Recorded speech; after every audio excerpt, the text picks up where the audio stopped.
Welcome to simply Shenba. இன்றைக்கி நம்ம பார்க்க போகிறது அடுப்பில்லாத சமையலுங்க. இது லஞ்ச் ரெசிபி. இதை நீங்கள் லஞ்சாகவும் எடுத்துக்கலாம் அல்லது சைட் டிஷ்ஷாக, அதாவது பொரியலாகவும் நீங்கள் எடுத்துக்கலாம்.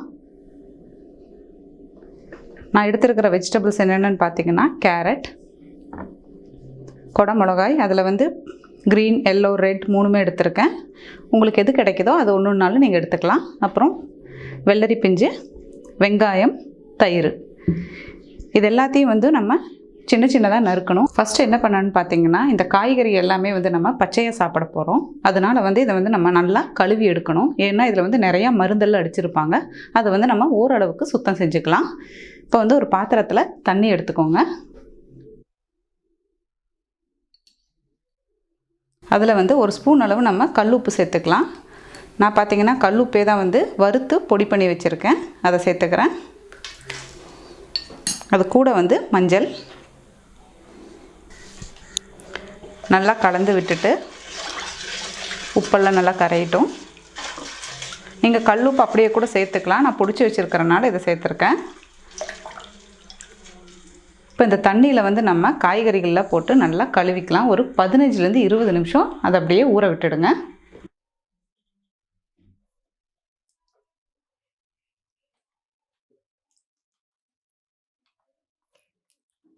குடமிளகாலாம் மேலால் இப்படியே நிற்கும். அதை நல்லா நீங்கள் திருப்பி கழுவி விட்டுடுங்க. பார்ப்போம். ஒரு 15லேருந்து 20 நிமிஷம் இப்படியே இருக்கட்டும். நான் பார்த்தீங்கன்னா ஆல்ரெடி வெஜிடபிள்ஸ் எல்லாம் கழுவுறதுக்குன்னே ஒரு வீடியோ அப்லோட் பண்ணியிருக்கேன். நான் எப்போவுமே வெஜிடபிள்ஸ் அல்லது ஃப்ரூட்ஸ் எதுனாலுமே இப்படி கழுவிட்டு தாங்க யூஸ் பண்ணுறேன். நீங்களும் அதே மாதிரி பண்ணுங்கள். இப்போ பார்த்தீங்கன்னா இந்த வெஜிடபிள்ஸை க்ளீன் பண்ணுறதுக்குன்னே சொல்லி கார்ப்பரேட் கம்பெனிஸ் வெஜிடபிள் வாஷ்ன்னு சொல்லி ஒரு லிக்விடை கொண்டு வந்திருக்காங்க. அதுவுமே ஃபுல்லாக கெமிக்கலாக தான் இருக்கும். அதை வாங்கி தயவு செஞ்சு கழுவிடாதீங்க. இந்த மாதிரி நம்ம உப்பு மஞ்சள் போட்டு கழுவினாலே போதும். இப்போ வெஜிடபிள்ஸ் போட்டு நம்ம 20 நிமிஷம் ஆச்சுங்க. இனி நம்ம இதை எடுத்துக்கலாம். நல்லா கழுவிட்டு எடுத்துக்கோங்க. இப்போ இது எல்லாத்தையுமே நம்ம பொடி பொடியாக நறுக்கி எடுத்துக்கலாங்க. எல்லாத்தையுமே இப்போ நம்ம பொடி பொடியாக கட் பண்ணி எடுத்தாச்சுங்க. இப்போ இதை நம்ம வேற ஒரு பாத்திரத்துக்கு சேர்த்துக்கலாம். கேரட் சேர்த்துக்கலாம். கூடவே வெள்ளரி பிஞ்சு,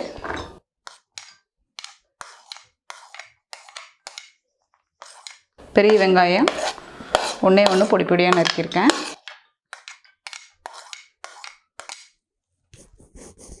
குடமிளகாய் பாதி எடுத்துக்கலாங்க, ஃபுல்லாக வேண்டாம்.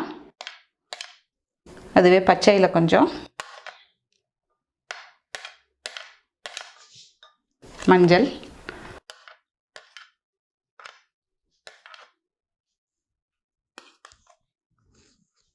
இதில் பார்த்தீங்கன்னா வெள்ளரி பிஞ்சு கேரட்டும் அதிகமாக சேர்த்துக்கோங்க. அப்படி சேர்த்துக்கும் போது டேஸ்ட் நல்லாயிருக்கும். குடமிளகா நான் 3 கலர்லேயுமே எடுத்துருக்கறனால கொஞ்சம் கொஞ்சமாக சேர்த்துருக்கேன். இப்போ இது கூட தயிர் சேர்த்துக்கலாம். புளிக்காத தயிரை எடுத்துக்கோங்க.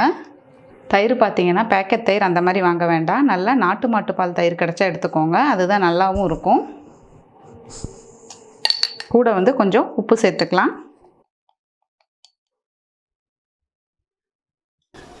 அது கூட கொஞ்சம் பெப்பர்,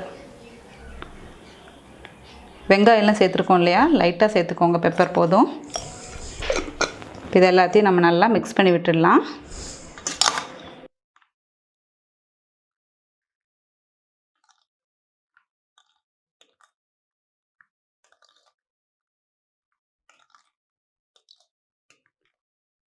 இதை பார்த்திங்கன்னா ஒரு ஆளுக்கு லஞ்சுக்கு இதுவே போதுமானதாக இருக்கும். ஏன்னா நம்ம நல்லா மென்று சாப்பிடும்போது, கொஞ்சமாக சாப்பிடும்போதே நமக்கு வயிறு நிறைஞ்சிரும். அது பச்சையாக சாப்பிடும்போது.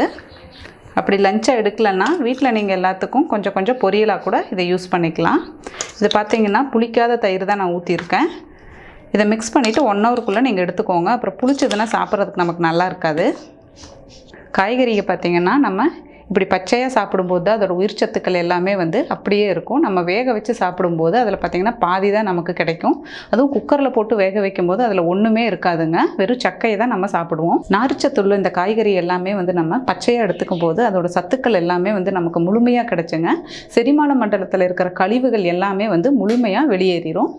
வீக்லி ட்வைஸாவது இந்த மாதிரி பச்சையாக காய்கறிகளை எடுத்து பழகுங்க. அதுதான் நம்ம உடலுக்கு ஆரோக்கியம். குழந்தைகளுக்கும் அதே மாதிரி இப்போ இருந்தே இந்த மாதிரி கொடுத்து பழக்குங்க.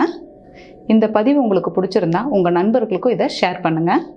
இந்த மாதிரி ஹெல்த்தியான ரெசிபிஸ் உங்களுக்கு வேணும்னா சிம்பிளி ஷென்பா சேனலை சப்ஸ்கிரைப் பண்ணுங்கள், லைக் பண்ணுங்கள், கமெண்ட் பண்ணுங்கள். தேங்க்யூ.